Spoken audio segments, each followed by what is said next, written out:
সাথে দেখা করতে আসলাম। এই দেখ আসার পথ খুবই খারাপ। আজকে আমরা কালাভুনা খেতে আসছি। হ্যাঁ বেটা, বেটা তুমি বিয়ে করতে আসছো? হ্যাঁ বেটা, হ্যাঁ দেশি গাভি বিয়ে করে নিয়েছি বেটা, সমস্যা নাই। কাকে বেটা দেশি গাভী? হ্যাঁ দেশি গাভি আহা, দুধ বেচে বেটা। বলে নিয়ে যাবো।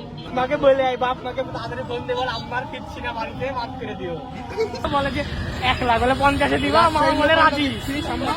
মানে বন্ধু লাফালাফি করে। আলে ভাইয়া 10 লাখের নিচ্ছাড়া গরু কিনবো না আমি ভাইয়া। গরুর দুধা ধরে দাম 4 লাখ। কেমন লাগছে তোমাদের? এই ভালো লাগছে বেটা, তাহলে একটা গরু চোখে পড়ছে না, তাই মহিষ চোখে পড়েছে একটা, কিন্তু তোমার মহিষ খাবা নাকি সেটা সন্দেহ। ভাইয়া 10 লাখের নিচে গরু কিনবো না ভাইয়া। এই বারে গরিব মরি গুলি আসিস কেন? এই তো গরু একে দেখ না। আসেন ভালো দাম আছে, ভালো গরু কত? 4 লাখ। সলিড মিয়া, সলিড মিয়া। কি লাগান 4 লাখের কম হবে না। ভাই 3.5 দিব হবে। এটা আস্তে পাটা মারে দিবে। এই এই এই ফোন মন। হ্যাঁ সমস্যা নেই। আর সবগুলো এক লাইনে থাক না।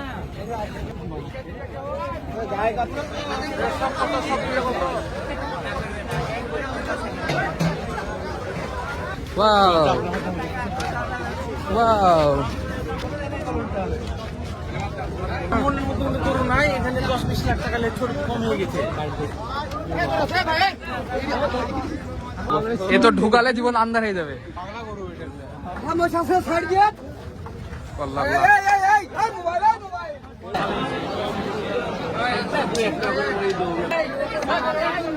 এদিকে বামে একটা ঢিস মারে জিজ্ঞেস করে লে। এই আস্তে আস্তে বাবর। হ্যাঁ কালাভুনা খাতে আসলাম না, যুদ্ধ করতে আসলাম, কিছু বুঝতে পারছি না। গরুর সাথে দেখা করতে আসলাম। এই মা লেজ মারছে। বাপ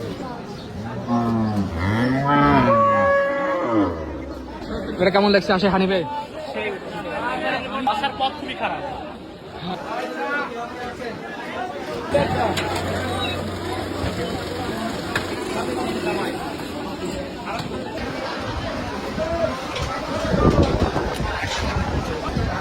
ওটা কেমন লাগছে বলো? ভালো দেখে পানি না, পানি অপ্রতুল্যের জন্য ভালো লাগছে। ওই জাগের পানি ভালো। মগে মুখ লাগাই খাস না, মগে মুখ লাগাই খাস না। ধোয়া না, ধোয়া না। বোতলে পানি ঢেলে নি, বোতল থেকে। আমার কেমন লাগছে? চলবে? ভালো আছে।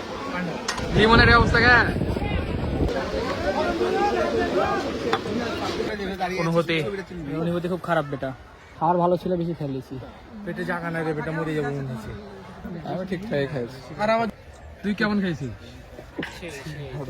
আকিব হাসানের প্রতিবেশী সুমাইয়ার পার্শ্ববর্তী বাড়িতে বসবাসকারী আলনামা তৌফিক।